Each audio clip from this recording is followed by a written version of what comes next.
Commander Zethkar of the Dominion fleet stared at the tactical display with growing unease. The blue hologram showed a small yellow star system at the edge of the galaxy, unremarkable except for one troubling detail. Every probe sent into that system had gone silent. "Status report," he commanded, his forearms working the control interface with practiced efficiency. 17 reconnaissance drones lost. "Sir," reported Lieutenant Vexna, her mandibles clicking nervously.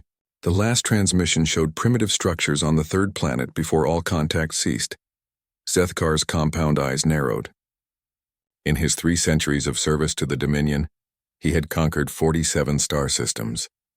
None had destroyed so much as a single probe, let alone 17. The beings inhabiting this system were listed in the database as bipedal mammals. Technological level, primitive combustion engines.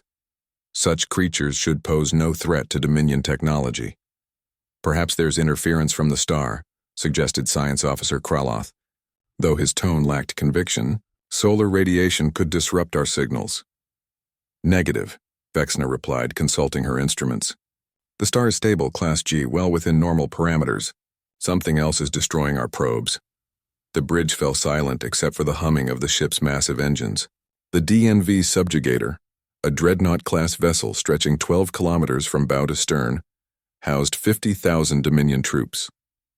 It was designed to pacify entire worlds, yet Zethkar felt an unfamiliar sensation crawling up his spine. Fear. "Sir," the communications officer interrupted, "we're receiving a transmission from Dominion High Command." The main screen flickered to life, revealing the imposing figure of Supreme Admiral Thoxran. His scarred carapace gleamed under the bridge lights of the command ship, and his 6 eyes fixed on Zethkar with obvious displeasure. "Commander," the Supreme Admiral's voice boomed through the speakers, "you have been in that system's vicinity for 3 standard cycles. Explain your delay." Zethkar straightened, though inside he felt like a juvenile facing his first combat scenario. "Supreme Admiral, we have encountered unexpected resistance. Our reconnaissance assets are being systematically eliminated." "Impossible," Thoxran snorted, his mandibles spreading in what passed for a sneer among their species. "Our intelligence indicates a primitive civilization incapable of interplanetary travel. You will proceed with the invasion immediately." "Sir, with respect, perhaps we should request additional forces. You command a dreadnought and 50,000 of our finest warriors against beings who have barely discovered electricity," Thoxran interrupted. "If you cannot handle this assignment, I will find someone who can." The transmission ended abruptly, leaving the bridge in uncomfortable silence. Zethkar knew his career hung in the balance. The Dominion did not tolerate failure, especially from commanders who showed signs of weakness. "Helm, set course for the third planet," he ordered finally. "All departments prepare for planetary assault." As the subjugator moved deeper into the system, Zethkar studied what little intelligence they had gathered. The planet, designated Target World 4471, supported approximately 8 billion inhabitants spread across 7 major land masses. Their technology appeared crude by Dominion standards, limited to chemical rockets and primitive nuclear weapons. Yet something about the probe footage nagged at him. The inhabitants, who called themselves humans, displayed unusual behavior patterns. Unlike other species the Dominion had encountered, they seemed to thrive in diverse environments, from frozen wastelands to scorching deserts. Their cities sprawled across every continent, even in areas that should have been uninhabitable. "Sir," Vexna called out, interrupting his thoughts, "we're detecting energy signatures from the planet's surface.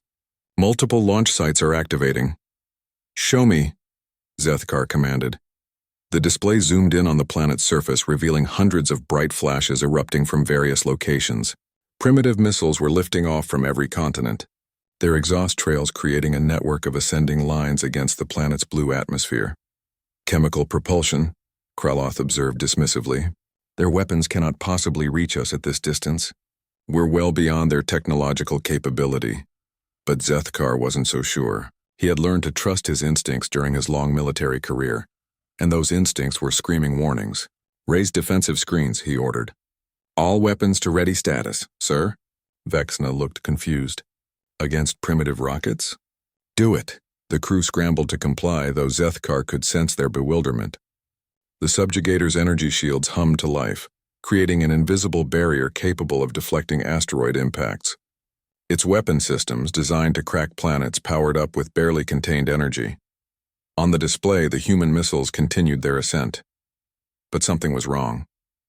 Instead of following ballistic trajectories as expected, they were making course corrections, adjusting their paths with precision that shouldn't have been possible with primitive guidance systems. "Sir," the sensor operator's voice carried a note of concern. "Those missiles are exhibiting sophisticated maneuvering capabilities. They're not following standard ballistic patterns." "Range and speed?" Zethkar demanded. "They should burn out within the next few minutes based on chemical fuel limitations," Kraloth calculated. "Even if they somehow reach us, their primitive warheads cannot penetrate our shields." But as the minutes passed, the missiles showed no signs of fuel depletion. If anything, they seemed to be accelerating, their heat signatures growing brighter rather than dimmer. "That's impossible," Kraloth muttered, his confidence evaporating. "Chemical rockets cannot sustain burn for this duration." "Unless they're not purely chemical," Zethkar realized grimly. "Magnify Sector 7. The display focused on one of the approaching missiles, revealing details that made Zethkar's blood run cold. What he had assumed was primitive chemical propulsion was actually a hybrid system. Chemical rockets providing initial thrust, while some kind of ion drive maintained acceleration. Worse yet, the missile's profile suggested multiple stages, each one shedding away to reveal a smaller, faster projectile underneath. "Impact in 60 seconds, announced the tactical officer, no longer sounding dismissive. "All weapons. Target the incoming missiles," Zethkar ordered. "Fire at will." The subjugator's massive plasma cannons swiveled toward the approaching threats, unleashing devastating beams of superheated energy. Each shot contained enough power to vaporize a small moon, yet the human missiles proved surprisingly elusive. They jinked and weaved through the defensive fire with impossible agility, their guidance systems predicting and avoiding the Dominion's targeting solutions. "Impossible," Kraloth whispered. "No primitive species should possess such advanced evasion protocols." As the first missiles reached the subjugator's defensive perimeter, Zethkar realized they had gravely underestimated their opponents. These weren't primitive beings firing crude rockets. These were the weapons of a species that had been preparing for exactly this moment, ready to defend their world against threats from the stars. The humans, it seemed, were far more dangerous than anyone had imagined. Commander Zethkar of the Dominion fleet stared at the tactical display with growing unease. The blue hologram showed a small yellow star system at the edge of the galaxy, unremarkable except for one troubling detail. Every probe sent into that system had gone silent. "Status report," he commanded, his forearms working the control interface with practiced efficiency. 17 reconnaissance drones lost. "Sir," reported Lieutenant Vexna, her mandibles clicking nervously. The last transmission showed primitive structures on the third planet before all contact ceased. Zethkar's compound eyes narrowed. In his 3 centuries of service to the Dominion, he had conquered 47 star systems. None had destroyed so much as a single probe, let alone 17. The beings inhabiting this system were listed in the database as bipedal mammals. Technological level, primitive combustion engines. Such creatures should pose no threat to Dominion technology. "Perhaps there's interference from the star," suggested Science Officer Kraloth, though his tone lacked conviction. "Solar radiation could disrupt our signals." "Negative," Vexna replied, consulting her instruments. "The star is stable, Class G, well within normal parameters. Something else is destroying our probes." The bridge fell silent except for the humming of the ship's massive engines. The DNV Subjugator, a dreadnought-class vessel stretching 12 kilometers from bow to stern, housed 50,000 Dominion troops. It was designed to pacify entire worlds, yet Zethkar felt an unfamiliar sensation crawling up his spine. "Fear." "Sir," the communications officer interrupted. "We're receiving a transmission from Dominion High Command." The main screen flickered to life, revealing the imposing figure of Supreme Admiral Thoxran. His scarred carapace gleamed under the bridge lights of the command ship, and his 6 eyes fixed on Zethkar with obvious displeasure. "Commander," the Supreme Admiral's voice boomed through the speakers. "You have been in that system's vicinity for 3 standard cycles. Explain your delay." Zethkar straightened, though inside he felt like a juvenile facing his first combat scenario. Supreme Admiral, we have encountered unexpected resistance. Our reconnaissance assets are being systematically eliminated. Impossible, Thoxeron snorted, his mandibles spreading in what passed for a sneer among their species. Our intelligence indicates a primitive civilization incapable of interplanetary travel. You will proceed with the invasion immediately. Sir, with respect, perhaps we should request additional forces. You command a dreadnought and 50,000 of our finest warriors against beings who have barely discovered electricity, Thoxeron interrupted. If you cannot handle this assignment, I will find someone who can. The transmission ended abruptly, leaving the bridge in uncomfortable silence. Zethkar knew his career hung in the balance. The Dominion did not tolerate failure, especially from commanders who showed signs of weakness. Helm set course for the third planet. He ordered finally, all departments prepare for planetary assault. As the subjugator moved deeper into the system, Zethkar studied what little intelligence they had gathered. The planet, designated Target World 4471, supported approximately 8 billion inhabitants spread across 7 major landmasses. Their technology appeared crude by Dominion standards, limited to chemical rockets and primitive nuclear weapons. Yet something about the probe footage nagged at him. The inhabitants, who called themselves humans, displayed unusual behavior patterns. Unlike other species the Dominion had encountered, they seemed to thrive in diverse environments, from frozen wastelands to scorching deserts. Their cities sprawled across every continent, even in areas that should have been uninhabitable. Sir? Vexna called out, interrupting his thoughts. We're detecting energy signatures from the planet's surface. Multiple launch sites are activating. Show me, Zethkar commanded. The display zoomed in on the planet's surface, revealing hundreds of bright flashes erupting from various locations. Primitive missiles were lifting off from every continent, their exhaust trails creating a network of ascending lines against the planet's blue atmosphere. Chemical propulsion, Kraloth observed dismissively. Their weapons cannot possibly reach us at this distance. We're well beyond their technological capability. But Zethkar wasn't so sure. He had learned to trust his instincts during his long military career. And those instincts were screaming warnings. Raise defensive screens, he ordered. All weapons to ready status. Sir? Vexna looked confused. Against primitive rockets? Do it. The crew scrambled to comply, though Zethkar could sense their bewilderment. The subjugator's energy shields hummed to life, creating an invisible barrier capable of deflecting asteroid impacts. Its weapon systems, designed to crack planets, powered up with barely contained energy. On the display, the human missiles continued their ascent, but something was wrong. Instead of following ballistic trajectories as expected, they were making course corrections, adjusting their paths with precision that shouldn't have been possible with primitive guidance systems. Sir. The sensor operator's voice carried a note of concern. Those missiles are exhibiting sophisticated maneuvering capabilities. They're not following standard ballistic patterns. Range and speed? Zethkar demanded. They should burn out within the next few minutes based on chemical fuel limitations, Kraloth calculated. Even if they somehow reach us, their primitive warheads cannot penetrate our shields. But as the minutes passed, the missiles showed no signs of fuel depletion. If anything, they seemed to be accelerating, their heat signatures growing brighter rather than dimmer. That's impossible, Kraloth muttered, his confidence evaporating. Chemical rockets cannot sustain burn for this duration, unless they're not purely chemical, Zethkar realized grimly. Magnify Sector 7. The display focused on one of the approaching missiles, revealing details that made Zethkar's blood run cold.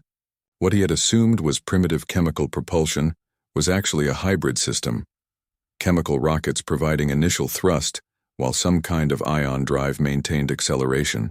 Worse yet, the missile's profile suggested multiple stages, each one shedding away to reveal a smaller, faster projectile underneath. Impact in 60 seconds, announced the tactical officer, no longer sounding dismissive. All weapons, target the incoming missiles, Zethkar ordered. Fire at will. The subjugator's massive plasma cannon swiveled toward the approaching threats, unleashing devastating beams of superheated energy. Each shot contained enough power to vaporize a small moon, yet the human missiles proved surprisingly elusive. They jinked and weaved through the defensive fire with impossible agility, their guidance systems predicting and avoiding the Dominion's targeting solutions. Impossible, Kraloth whispered. No primitive species should possess such advanced evasion protocols. As the first missiles reached the subjugator's defensive perimeter, Zethkar realized they had gravely underestimated their opponents. These weren't primitive beings firing crude rockets. These were the weapons of a species that had been preparing for exactly this moment, ready to defend their world against threats from the stars. The humans, it seemed, were far more dangerous than anyone had imagined. The human boarding craft approached the crippled subjugator with mechanical precision, their sleek design unlike anything in Dominion records.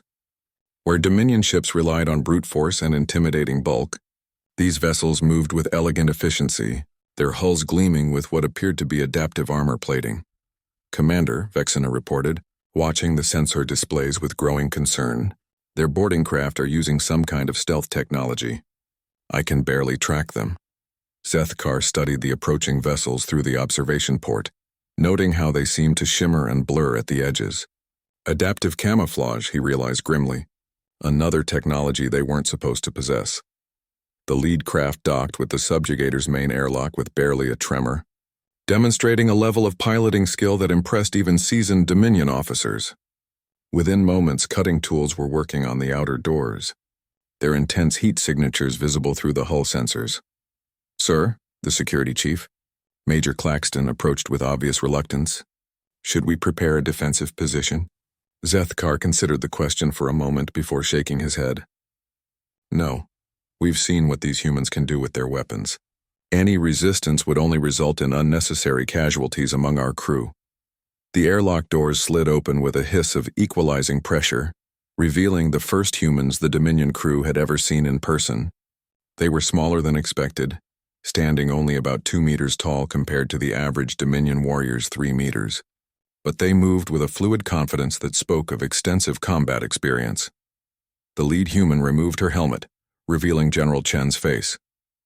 Up close, Zethkar could see the intelligence burning in her small eyes, and something else that made his carapace crawl with unease. These beings weren't afraid. Despite boarding a massive alien warship filled with creatures that could tear them apart with their bare hands, the humans showed no sign of fear or hesitation.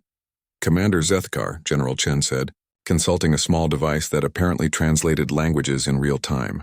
"I'm placing you and your crew under protective custody while we sort out this situation." "Protective custody?" Zethkar's mandibles clicked in confusion. "We invaded your world. By all rights, you should execute us as war criminals." "That's where you're wrong," Chen replied, her expression softening slightly. "You didn't invade our world. You responded to false intelligence planted specifically to lure the Dominion into a trap. The real war criminals are your superiors who ordered the conquest of inhabited worlds." A human soldier approached and whispered something in Chen's ear. She nodded and turned back to Zethkar. "Commander, we need to discuss the current political situation. It's more complicated than your government led you to believe." Over the next hour, Zethkar found himself in the subjugator's main conference room, but now the roles were reversed. Human soldiers stood guard while Chen and her staff presented information that shattered everything he thought he knew about the galaxy.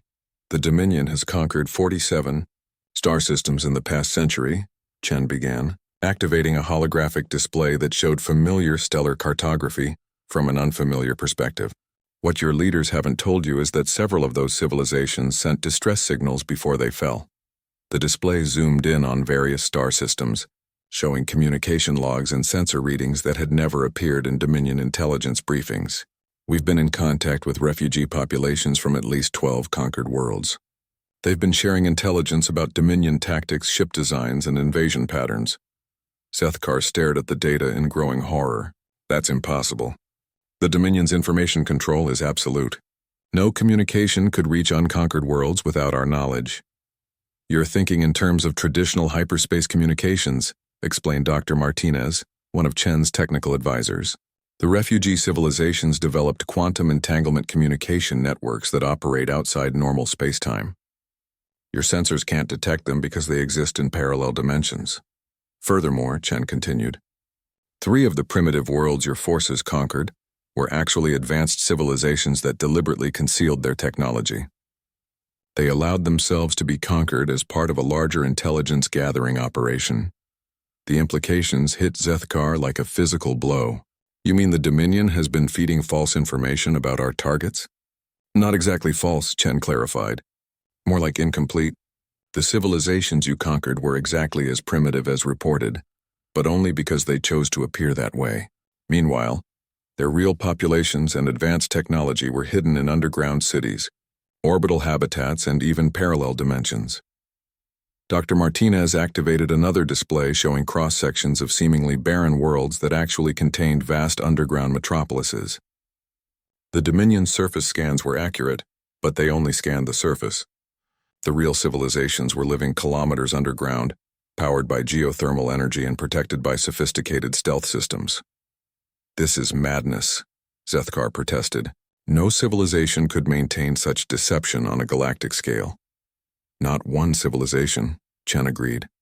But 47 civilizations working together?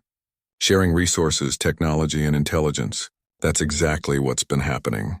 The Dominion has unknowingly been creating the largest resistance network in galactic history. A new voice interrupted the discussion as another human entered the conference room. This one wore different insignia and carried himself with the bearing of someone accustomed to giving orders to generals. Commander Zethkar, Chen said, allow me to introduce President Harrison, leader of the Earth Coalition government. President Harrison studied Zethkar with keen eyes before speaking. Commander, we've been monitoring Dominion communications throughout this operation. Your government is planning to send a follow-up fleet to investigate your failure to report. That's standard protocol, Zethkar confirmed. If a conquest fleet goes silent, High Command dispatches a battle group to determine what happened. How large a battle group? Chen asked. 15 dreadnoughts, 50 cruisers, and 200 support vessels, Zethkar replied automatically, then caught himself. Why am I telling you this? Because, President Harrison said quietly, you're beginning to understand that you've been lied to your entire career. The Dominion isn't bringing order to the galaxy, it's creating chaos and suffering on an unimaginable scale. The human leaders spent the next several hours showing Zethkar evidence of Dominion, atrocities that had never appeared in official reports. Entire populations enslaved, cultures destroyed, and resources stripped from conquered worlds to feed the Dominion's endless expansion. This can't be true, Zethkar whispered, staring at images of Dominion labor camps filled with beings from dozens of different species. We're bringing civilization to primitive worlds. Look closer, Chen urged, highlighting specific images. Those primitive beings are using advanced mathematics to design more efficient mining equipment. They're speaking in languages more complex than galactic standard. They're teaching their children histories that stretch back millions of years. The terrible truth began to sink in. The Dominion had been systematically destroying advanced civilizations and enslaving their populations, all while telling their own forces that they were uplifting primitives. What do you want from me? Zethkar asked finally. President Harrison leaned forward.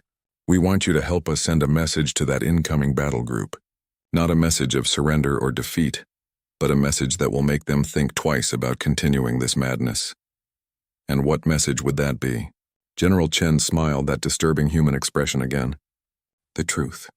We're going to show them exactly what happens when you try to conquer a world that's been preparing for war, since before your species learned to use tools. Through the conference room's viewport, Zethkar could see Earth's surface now bristling with weapon emplacements that dwarfed anything in the Dominion arsenal. But more importantly, he could see massive construction projects underway. Human engineers working alongside refugee populations from dozens of worlds to build something unprecedented. They weren't just preparing to defend Earth. They were preparing to liberate the galaxy. The Dominion battle group emerged from hyperspace with overwhelming force, their massive vessels blotting out entire sections of stars. Supreme Admiral Thoxran commanded the fleet from his flagship, the DNV Devastator, a super dreadnought that stretched 20 kilometers from bow to stern and carried enough firepower to sterilize entire continents. Status report. Thoxran commanded as his fleet took formation around Earth's sun. No response from Commander Zethkar's vessel, reported Fleet Intelligence Officer Nextall. However, we're detecting his ship in orbit around the third planet. It appears to be intact but heavily damaged. Thoxran's 6 eyes narrowed as he studied the tactical display. The subjugator hung in space like a broken toy. its hull scarred by weapon impacts and several sections completely dark. But what disturbed him more were the readings from the planet below. Those energy signatures, he muttered. The primitives shouldn't possess technology capable of generating such power levels. Sir, Nextall continued, consulting his instruments with growing confusion, I'm detecting massive orbital installations that weren't present in our previous intelligence reports. The planet appears to have undergone significant militarization since our last reconnaissance. The main display zoomed in on Earth's orbital space, revealing a sight that made even veteran Dominion officers gasp in surprise. Massive space stations hung in perfect formation around the planet, their designs incorporating technology from dozens of different civilizations. Some were clearly human constructions, but others bore the distinctive architecture of species the Dominion had conquered decades ago. Impossible, Thoxran snarled. How could refugees from conquered worlds reach this system without our knowledge? Before Nextall could respond, communication alerts began flashing across multiple stations. Sir, the communications officer announced, we're receiving a transmission from the planet's surface. It's Commander Zethkar. On screen. The display flickered to show Zethkar's familiar features, but something was different about his expression. The arrogant confidence typical of Dominion commanders had been replaced by something that looked disturbingly like shame.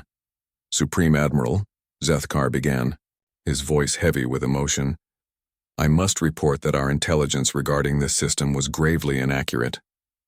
Explain yourself, Commander, Thoxran demanded, and explain why you appear to be transmitting from the planet's surface rather than from your ship. Because, sir, Zethkar replied, I am currently a guest of the human government, and before you consider military action, you need to understand what we're truly facing here. The transmission feed expanded to show a wider view of Zethkar's surroundings. He was standing in what appeared to be a vast underground facility, its walls lined with displays showing star charts and technical diagrams. But what caught Thoxran's attention were the other figures visible in the background, representatives from dozens of species that the Dominion had supposedly conquered and scattered. Those beings should be in labor camps on their homeworlds, Thoxran growled. How are they here? That's exactly what I thought, Zethkar said. But it turns out that everything we've been told about our conquests has been lies. The civilizations we thought we destroyed have been working together, planning, preparing for this moment. A new figure stepped into view, General Chen, now wearing what appeared to be the uniform of some kind of galactic alliance. Supreme Admiral Thoxran, she said in perfect galactic standard, I am General Chen of the Free Worlds Coalition. We've been expecting you. Preposterous, Thoxran snapped.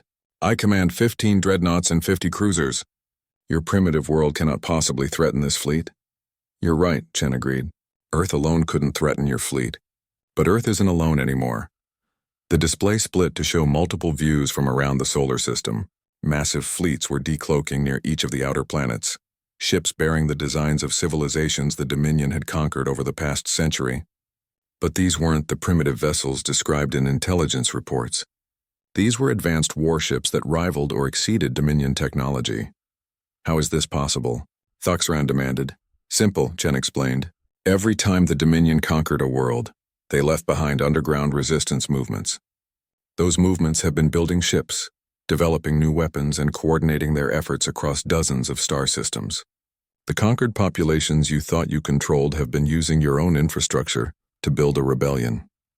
Dr. Martinez appeared beside Chen, consulting a data tablet.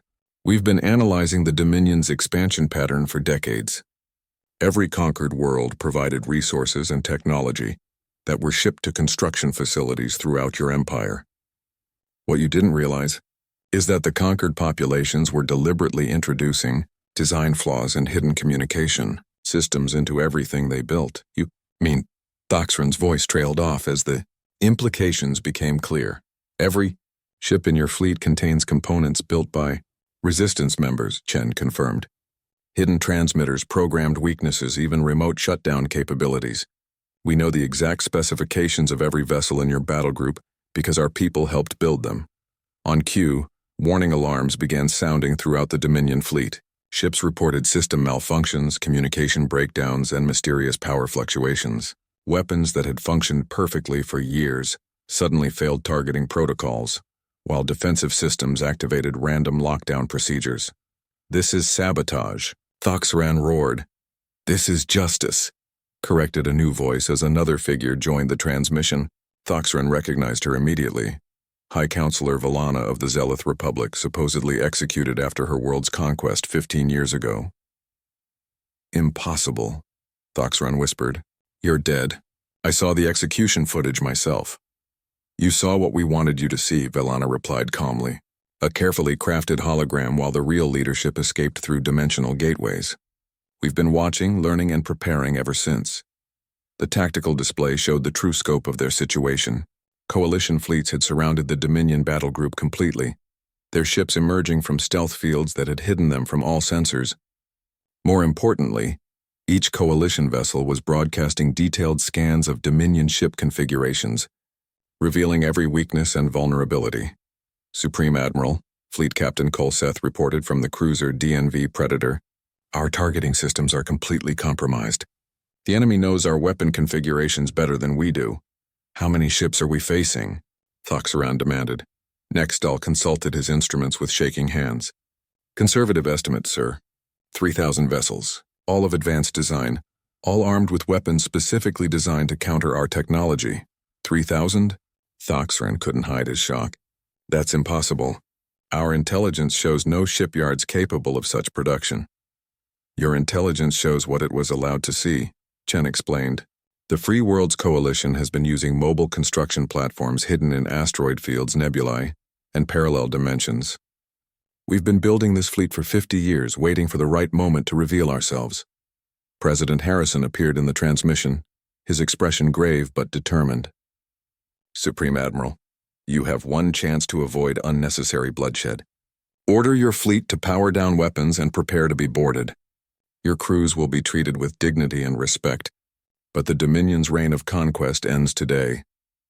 Thoxran looked around his bridge at officers who had never known defeat, realizing that everything they had built their careers on was crumbling around them.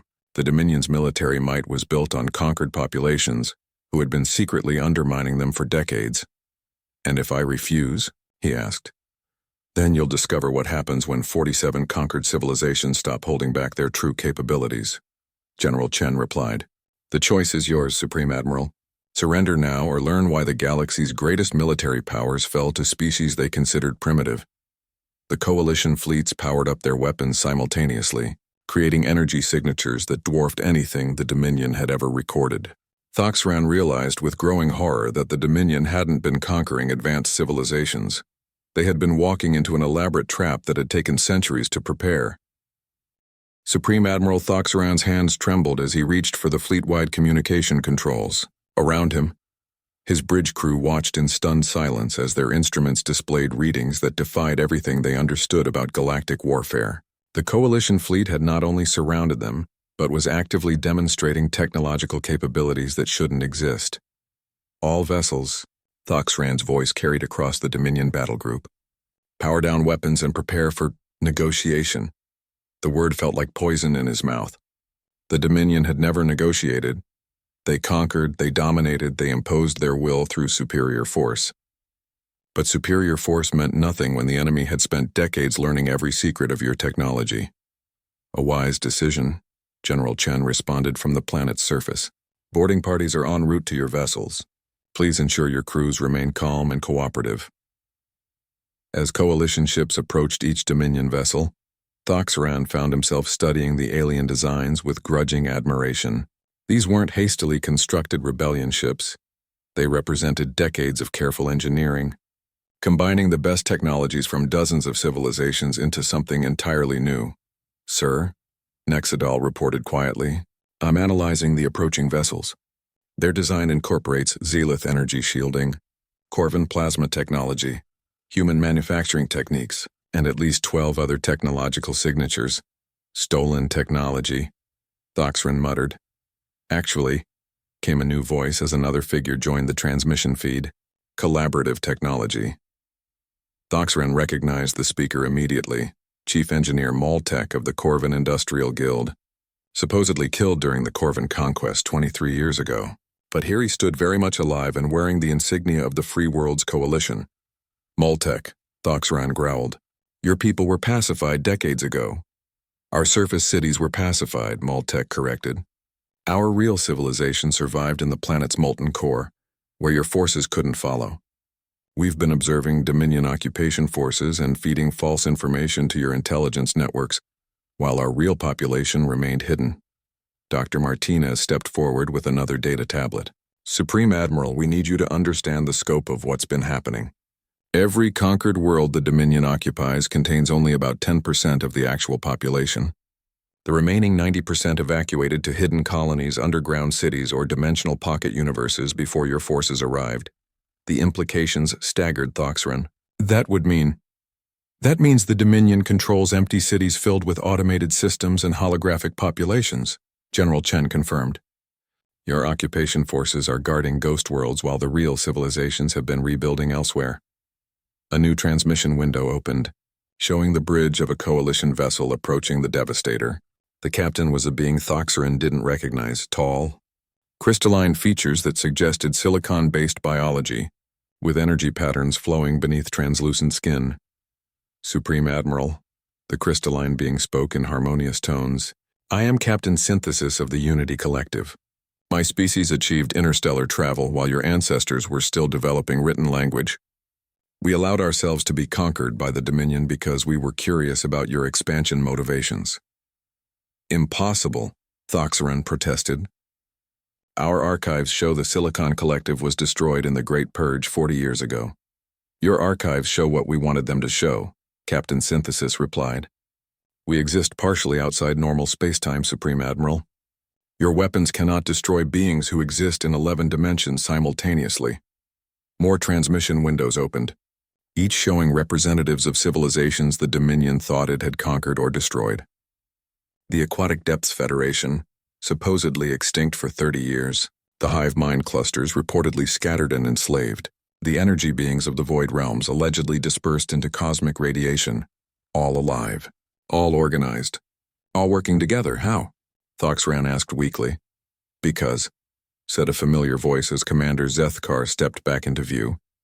Humans taught us something the Dominion never understood. They showed us that apparent weakness can mask incredible strength, and that the best way to defeat a superior enemy is to let them think they've already won. President Harrison joined the conversation, his expression serious but not unkind. Supreme Admiral, your empire has been living in a carefully constructed illusion for decades. Every conquest report, every subjugation success, every demonstration of Dominion power, it was all theater designed to keep your government confident while we prepared for this moment. But why? Thoxran demanded. Why allow the Dominion to believe it was successful for so long? Because, General Chen explained, we needed time to study your technology, understand your strategies, and most importantly, document your crimes against galactic civilization. The Free Worlds Coalition isn't just a military alliance, it's also a legal entity preparing to prosecute war criminals. Dr. Martinez activated a holographic display showing massive data archives. We have detailed records of every Dominion atrocity, every forced relocation, every cultural destruction. Testimony from millions of survivors, recordings of illegal experiments, evidence of systematic genocide attempts. Furthermore, added High Counselor Villana, we've been in contact with resistance movements throughout the Dominion's core territories. Your own citizens are beginning to learn the truth about what their government has been doing in their name. The tactical display updated to show new information that made Thoxran's blood run cold. Uprising symbols were appearing on star charts of Dominion core worlds, indicating active rebellions in systems that should have been completely loyal. That's impossible, he protested. Our core worlds have been Dominion territory for centuries, and they've been slowly poisoned by truth for decades, Captain Synthesis observed. Every conquered civilization that joined our coalition brought evidence of Dominion crimes. We've been transmitting that evidence to your own people through quantum communication networks that bypass your censorship systems. A new face appeared in the transmission, AIG, Dominion citizen Thoxran didn't recognize, but whose features clearly marked him as being from one of the core worlds. My name is Citizen Jack Salon of the Dominion homeworld, the figure announced. I represent the Internal Truth Movement, We've been documenting the lies our government has told us about galactic expansion. The Dominion people deserve to know that we've been living off the suffering of innocent civilizations. Citizens throughout the Dominion are demanding answers. President Harrison added, "Your government can't suppress the truth when it's being broadcast simultaneously from thousands of sources across dozens of star systems." Thoxeran realized with growing horror that the Dominion wasn't just facing military defeat, it was facing complete political collapse. The coalition hadn't just prepared to destroy the Dominion fleet.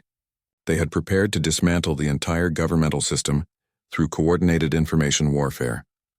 "What happens now?" he asked quietly. "Now," General Chen replied, "we begin the process of transitioning to a truly representative galactic government. The Free Worlds Coalition includes representatives from every species in known space, including several from Dominion core worlds who want to build something better. The age of conquest is over," High Counselor Velana declared. "The age of cooperation begins today." As coalition boarding parties began transferring Dominion personnel to secure facilities, Thoxeran found himself wondering how his species could have been so blind. The signs had been there. The too easy conquests, the surprising lack of resistance, the convenient availability of resources exactly when the Dominion needed them. They hadn't been conquering the galaxy.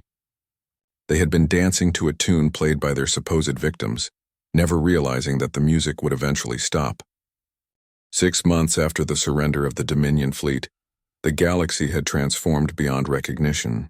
What had once been the Dominion capital world now hosted the Galactic Reconciliation Tribunal, where former Dominion leaders faced judgment for crimes against civilizations.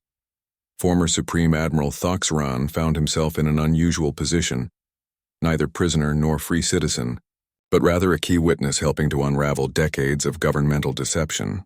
The humans had kept their word about treating surrendered personnel with dignity, but they had also been ruthlessly efficient in dismantling the systems that had enabled the Dominion's reign of terror.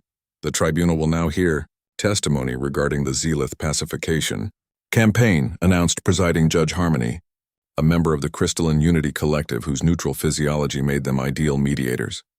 Thoxeran stood at the witness podium, surrounded by holographic displays showing evidence he was only now learning about. The official Dominion records painted a picture of glorious conquest against primitive rebels. The Coalition's evidence told a horrifically different story. According to Dominion military records, Prosecutor General Chen began, the Zealoth Republic was a primitive civilization that required pacification to bring them into the modern galactic community. What actually happened, Admiral? Thoxeran consulted the documents before him. Real documents, not the sanitized reports he had received during his military career. The evidence shows that Zealoth possessed advanced terraforming technology and had established peaceful trade relationships with 17 other civilizations. They were more advanced than we were in several key areas. And yet the Dominion attacked them? Yes. The word came out as barely a whisper. The attack was ordered because they refused to surrender their terraforming technology voluntarily. High Counselor Velana, serving as a victim advocate, stepped forward. Admiral, please tell the tribunal what Dominion forces did to civilian populations during this so-called pacification. Thoxeran's hands shook as he read from the classified reports that had never reached field commanders like himself. Systematic targeting of schools and hospitals to break civilian morale. Use of chemical weapons against non-combatants. Forced separation of families to prevent organized resistance. I was there, Velana said quietly. I watched Dominion soldiers execute children whose only crime was asking when their parents would come home. The courtroom fell silent except for the soft humming of recording devices capturing every word for historical archives. Similar testimonies had been playing out for months as the true scope of Dominion atrocities became clear. Admiral, Judge Harmony asked, did you know about these civilian targeting orders when you served in the Dominion military? No, Your Honor. Field commanders received sanitized briefings that described all actions as necessary military operations against armed insurgents. We were told that civilian casualties were regrettable, but unavoidable side effects of bringing order to chaotic societies. Dr. Martinez, now serving as the Coalition's chief historian, approached the evidence table. The tribunal should understand that the Dominion's information control system was remarkably sophisticated. Military personnel at all levels received different versions of events, carefully crafted to maintain morale while concealing the true nature of their missions.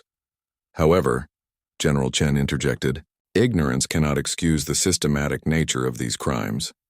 The Dominion's leadership deliberately created a military culture where questioning orders was impossible, and moral oversight was eliminated.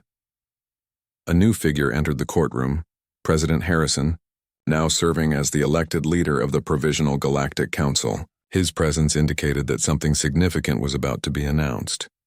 Your Honor, Harrison addressed Judge Harmony, the Council has reached a decision regarding the future of former Dominion territories and personnel. Proceed. Counselor Harrison, the Free Worlds Coalition has determined that punitive justice serves no constructive purpose in this situation.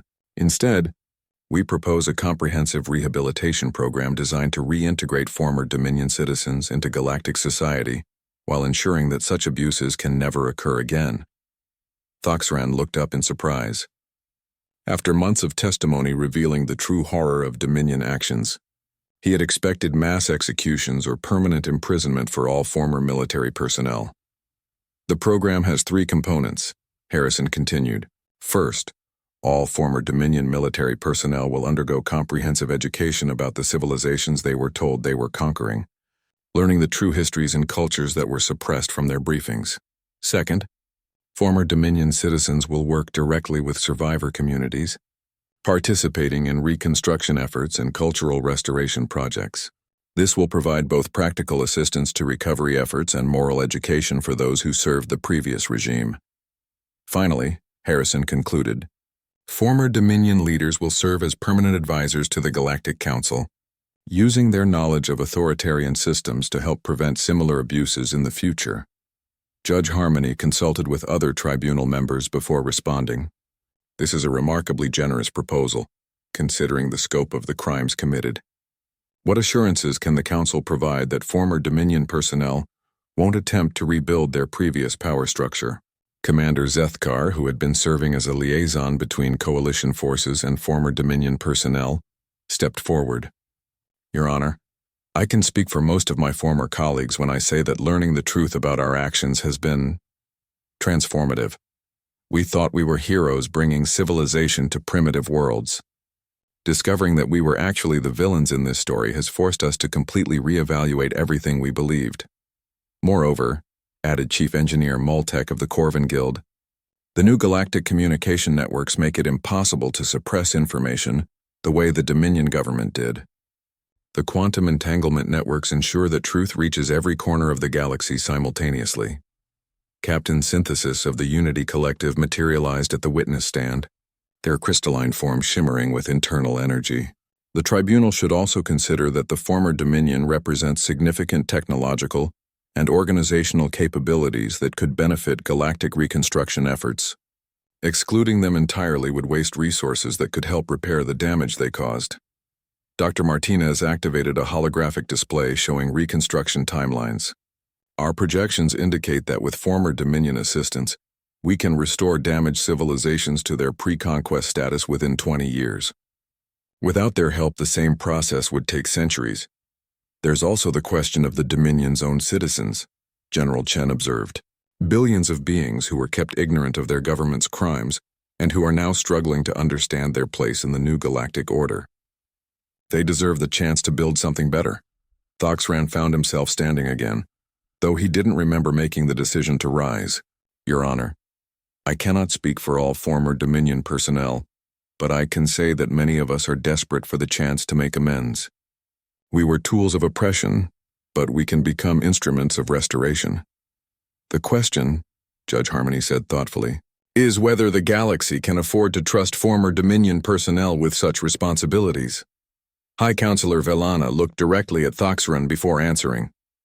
Your Honor, the survivors of Dominion aggression have discussed this extensively. We believe that redemption is possible, but only through concrete actions, not words.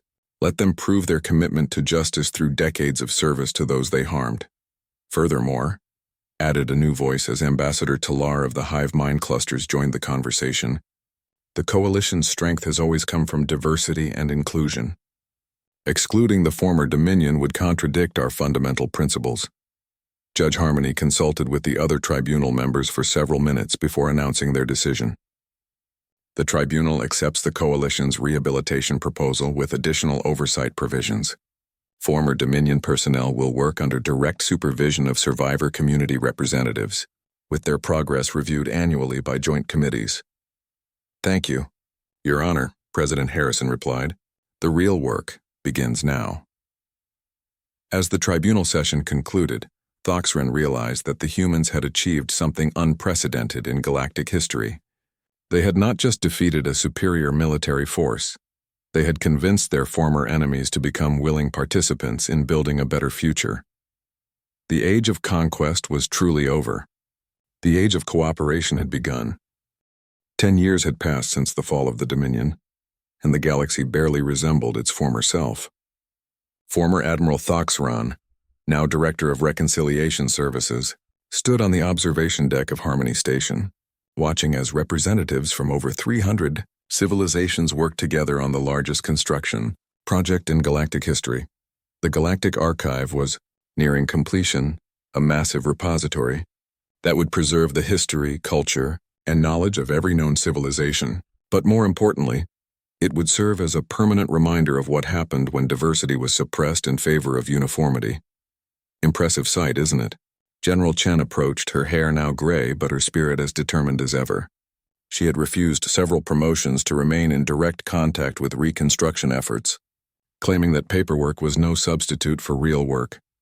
10 years ago, I would have seen this as chaos, Thoxcar admitted, watching as Zealoth architects collaborated with human engineers, while Corvin technicians worked alongside Unity collective data specialists. Now I realize it's actually the most organized project I've ever witnessed. That's because it's organized around cooperation rather than domination, Chen observed. Amazing what beings can accomplish when they're working together instead of being forced to work. A soft chime indicated an incoming communication. President Harrison's voice came through the station's speakers with his weekly progress report to the Galactic Council. Council members, Harrison began, I'm pleased to report that the final 3 former Dominion worlds have completed their transition to representative government. The Dominion Rehabilitation Program has now processed over 50 million former military and civilian personnel, with a recidivism rate of less than 0.01%. Chen smiled at those numbers. Hard to believe that beings who once conquered worlds for a living are now some of our most effective peacekeepers. It helps that we finally understand what we were actually doing, Thoxcar replied. Once you learn that your glorious military career was actually a series of war crimes, it becomes remarkably easy to embrace different values. Through the viewport, they could see the latest addition to the growing fleet of exploration vessels preparing for their next mission.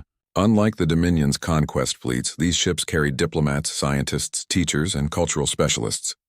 Their mission was to make contact with previously unknown civilizations and invite them to join the galactic community as equals. Any word from the deep space exploration teams? Chen asked. Actually, yes. Thoxcar activated a holographic display showing the latest reports. Team 7 has made contact with the Temporal Navigators, a civilization that exists partially outside normal time. They're interested in sharing their historical preservation techniques. And Team 12 has found evidence of the Void Builders, an ancient civilization that constructed massive habitat rings around dead stars. They left detailed instruction manuals in case anyone ever needed to maintain their constructions. Chen shook her head in amazement. Every time we think we understand the scope of galactic civilization, we discover something even more incredible. That's the difference between conquest and exploration, observed Dr. Martinez as he joined them on the observation deck. Now in his 70s, he had become the galaxy's foremost expert on interspecies cooperation dynamics. Conquerors see obstacles to overcome. Explorers see opportunities to learn. A new transmission arrived, this one from Commander Zethkar, who was leading a cultural restoration mission to rebuild the libraries destroyed during the Dominion occupation of the Aquatic Depths Federation. Director Thoxcar, Zethkar's voice carried genuine excitement. You need to see what we've discovered here. The Aquatic Depths Federation didn't just preserve their culture during the occupation.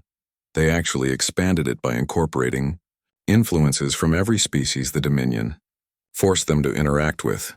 What do you mean? Thoxcar asked. They took Dominion forced labor requirements and turned them into collaborative art projects. They used mandatory technology transfers to develop new forms of musical expression. They even turned surveillance systems into communication networks for sharing poetry between worlds. Dr. Martinez leaned forward with interest. They used oppression as inspiration for cultural growth. Exactly, Zethkar confirmed. They've created entirely new art forms that literally cannot exist without input from dozens of different species. They've turned the Dominion's attempt to destroy their culture into the foundation for something even richer than what existed before. Chen and Thoxcar exchanged glances, both thinking the same thing. The Aquatic Depths Federation had demonstrated, yet again, that humans weren't unique in their ability to transform adversity into strength. They had simply been the first to organize that transformation on a galactic scale. Speaking of cultural developments, Dr. Martinez said, consulting his data pad, the Council has approved the proposal for the Galactic Reconciliation Day celebration. Every world in the Coalition will simultaneously commemorate the end of the Conquest era and the beginning of the Cooperation Age. How many worlds is that now? Chen asked. 473, Thoxcar replied, including 17 worlds that were never part of the Dominion or victims of it, civilizations that chose to join the Coalition simply because they preferred cooperative galactic governance to isolation. Through the station's speakers, they could hear the sounds of the Archive's construction crews, dozens of different species working in perfect harmony, their various languages and communication methods creating a complex symphony of cooperation. Humans shouted instructions in their direct manner, while Zealoth singers harmonized technical specifications, and Unity collective members shared thoughts through crystalline resonance patterns. You know what strikes me most about all this? Chen said thoughtfully. The Dominion spent centuries trying to create galactic unity through force and only succeeded in creating fear and resentment. But when we started treating diversity as strength instead of weakness, real unity emerged naturally. The humans have a saying, Dr. Martinez observed. United we stand, divided we fall. But I think the Coalition has discovered something even more important. United by choice we soar. A priority communication alert interrupted their conversation. President Harrison's image appeared in the holographic display. His expression serious but not alarmed. Council members, he announced. Deep space monitoring stations have detected an artificial construct approaching from outside the galaxy. It appears to be a vessel of unknown configuration, easily 10 times larger than anything in our databases. Thoxcar felt a familiar chill of apprehension, but Chen placed a reassuring hand on his shoulder. 10 years ago, that would have been cause for panic, she said. Now it's just another opportunity to make new friends. Prepare first contact protocols, Harrison continued. All available diplomatic teams report to their assigned vessels. And remember, we approach as neighbors, not conquerors. As alarms signaled the beginning of humanity's greatest first contact mission, Thoxcar realized that the galaxy had finally learned the most important lesson of all. Against any foe, no matter how powerful, the united civilizations of the galaxy would prevail. Not through conquest, but through the irresistible power of cooperation. The age of human-inspired galactic cooperation had only just begun, and the universe itself was about to discover what happened when hundreds of civilizations worked together toward common goals. Whatever was approaching from beyond the galaxy would find not isolated, frightened worlds ripe for conquest, but a unified community ready to welcome new members or defend their hard-won freedom. Against humans and their allies, no foe could prevail, because they had discovered that the greatest strength came not from defeating enemies, but from turning enemies into friends.